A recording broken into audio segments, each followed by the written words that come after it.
One of our measures of respiratory function is the volume of air in the lungs, or the volume of air moved by the lungs. This functionality can be defined in a few different ways. One important measure is called the vital capacity. That's the total amount of air that you can move.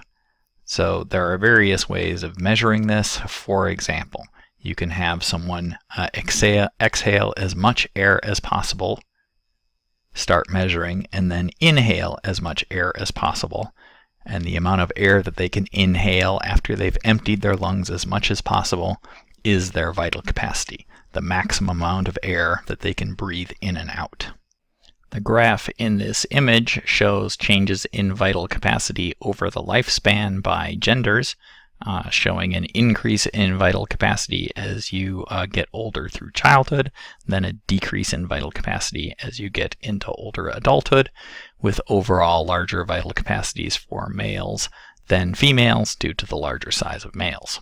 No matter what your lung function is like, there is always a little bit of air left in the lungs. You can never completely collapse them. That volume of air is called the residual volume.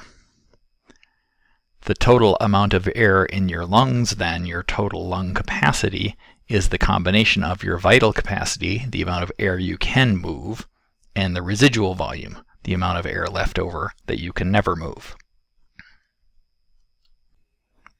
This graph shows three different measures of volumes and capacity over the lifespan, and again for males and females.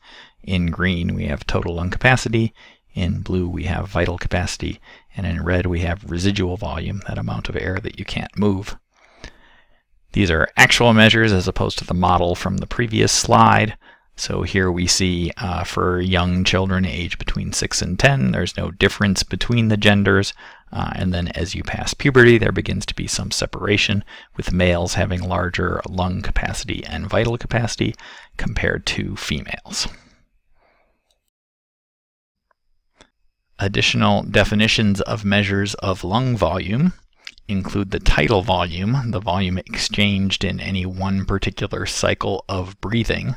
So this could be a relatively small volume, like 500 milliliters for quiet breathing, or it could be a relatively large volume, like 1,000 to 2,000 milliliters when taking a large breath for exercise, or if there was something you wanted to say that was going to be a particularly long sentence.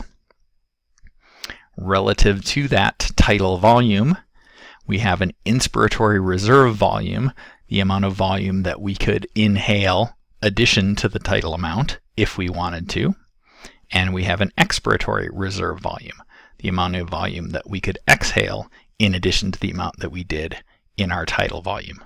If you take that tidal volume, the inspiratory reserve, and the expiratory reserve, that again should equal your vital capacity.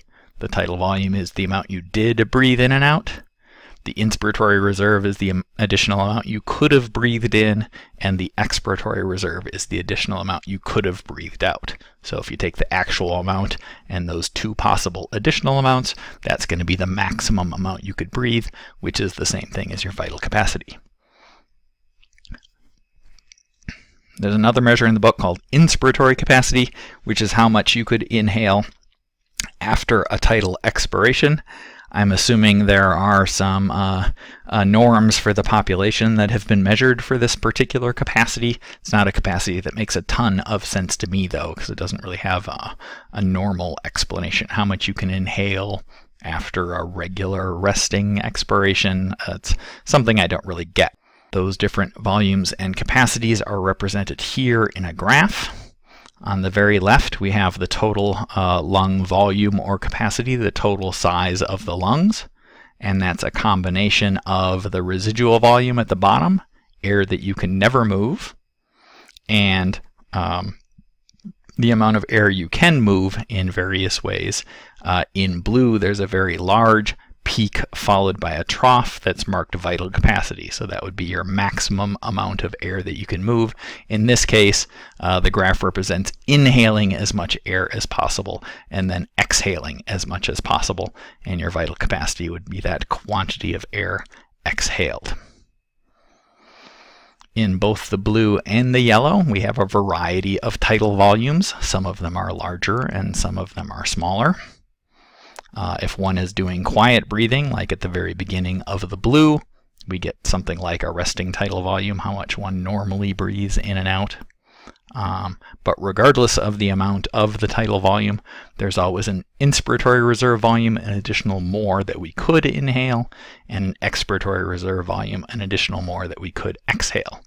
Putting those three together, the inspiratory reserve, the tidal volume, and the expiratory reserve, gives us that vital capacity. Here we have a table showing quantitative amounts for typical volumes and capacities for young adult males and females, just to give you some concrete numbers that you might be able to relate to. You may be familiar with a 1 liter water bottle or a 2 liter soda bottle. That would be 1,000 milliliters or 2,000 milliliters. So your typical tidal volume is a bit smaller than that. Your total lung capacity has 4 to 6 of those 1 liter bottles worth of air. You can move most of that, but there is a residual volume of 1,000 to 1,200 milliliters of air that you can never get out of your lungs, or your lungs would collapse. Turning to the later part of the lifespan, we have increasing age, increasing the residual volume, the air that you can't move in the lungs, due to anatomical changes. We have gravity working on the lungs across the lifespan.